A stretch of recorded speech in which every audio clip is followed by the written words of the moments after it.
নমস্কার, আপনারা দেখছেন সংবাদ প্রতিদিন .in জ্যাক অলিভার স্টুডিওয়ে আপনাদের সঙ্গে রয়েছি আমি অহনা। আমাদের অধিকার কেড়ে নিতে দেব না, বাংলার প্রত্যেকটা মানুষের সঙ্গে রয়েছে। রেড রোডে ঈদের মঞ্চ থেকে এই বার্তাই দিলেন মুখ্যমন্ত্রী মমতা বন্দ্যোপাধ্যায়।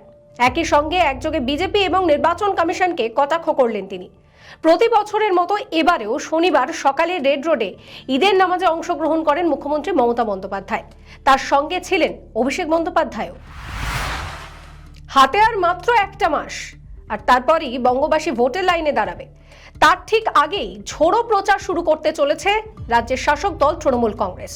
উত্তরের পদ্মগড় থেকেই মমতা বন্দ্যোপাধ্যায় তিনি তার প্রচার শুরু করতে চলেছেন। আলিপুরদুয়ারে 24 তারিখ তার সভা রয়েছে, ওই দিনই আরো দুটো সভা করবেন তিনি। একই সঙ্গে 24 তারিখ অভিষেক বন্দ্যোপাধ্যায় তিনিও দক্ষিণ 24 পরগনায় তার জনসভা এবং প্রচার শুরু করবেন। আইএসএফ এর সঙ্গে জোট হবে এই আশাই করেছিলেন হুমায়ুন কবির, কিন্তু তার সেই স্বপ্ন পূরণ হলো না। আইএসএফ এর তরফ থেকে পরিষ্কার জানিয়ে দেওয়া হয়েছে হুমায়ুনের দলের সঙ্গে কোনো জোট হচ্ছে না। কিন্তু তা সত্ত্বেও নওশাদ সিদ্দিকী তিনি বিধানসভায় যান, চাইছেন হুমায়ুন কবির। একই সঙ্গে অধীর রঞ্জন চৌধুরীও বিধানসভায় যান, সেই ইচ্ছাই রয়েছে হুমায়ুনের। নাম না করে মীনাক্ষী মুখার্জিকে পরিযায়ী বললেন কল্যাণ বন্দ্যোপাধ্যায়। মীনাক্ষী মুখার্জি এবং কল্যাণ বন্দ্যোপাধ্যায় ও তার ছেলে ঈদের সকালে প্রচারে বেরিয়েছিলেন, আর সেখানেই মীনাক্ষী মুখার্জিকে কটাক্ষ করেছেন তিনি পরিষ্কার বলছেন মীনাক্ষী মুখার্জি হারবে এবং সামনের বার নির্বাচনে দাঁড়ানোর জন্য অন্য কোনো জায়গা মীনাক্ষী খুঁজে নিক, এই বার্তাই দিয়েছেন কল্যাণ।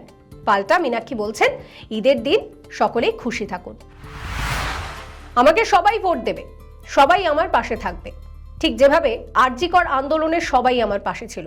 রাজনীতির ময়দানে নেমে একান্ত সাক্ষাৎকারে এই কথাই বলছেন অভয়ার মা। নিজেকে নিয়ে তিনি যথেষ্টই আত্মবিশ্বাসী।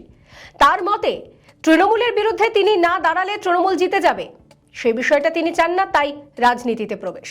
প্রভাবশালী না হলে কখনোই বিচার পাওয়া যায় না, সেই কথাও তিনি একান্ত সাক্ষাৎকারে জানিয়েছেন। প্রসঙ্গত আরজিকর আবেগকে এই মুহূর্তে কাজে লাগাতে চাইছে বঙ্গ বিজেপি।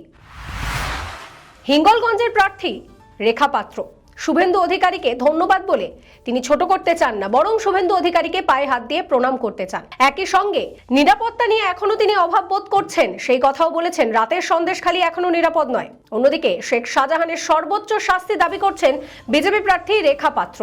একান্ত সাক্ষাৎকারে এই কথাই জানিয়েছেন রেখা পাত্র। সমস্ত খবরের আপডেটের জন্য আপনাদের নজর থাকুক সংবাদ প্রতিদিন .in এ। এবারে ভাই ভোটের লড়াই এই এখানেই দেখবো।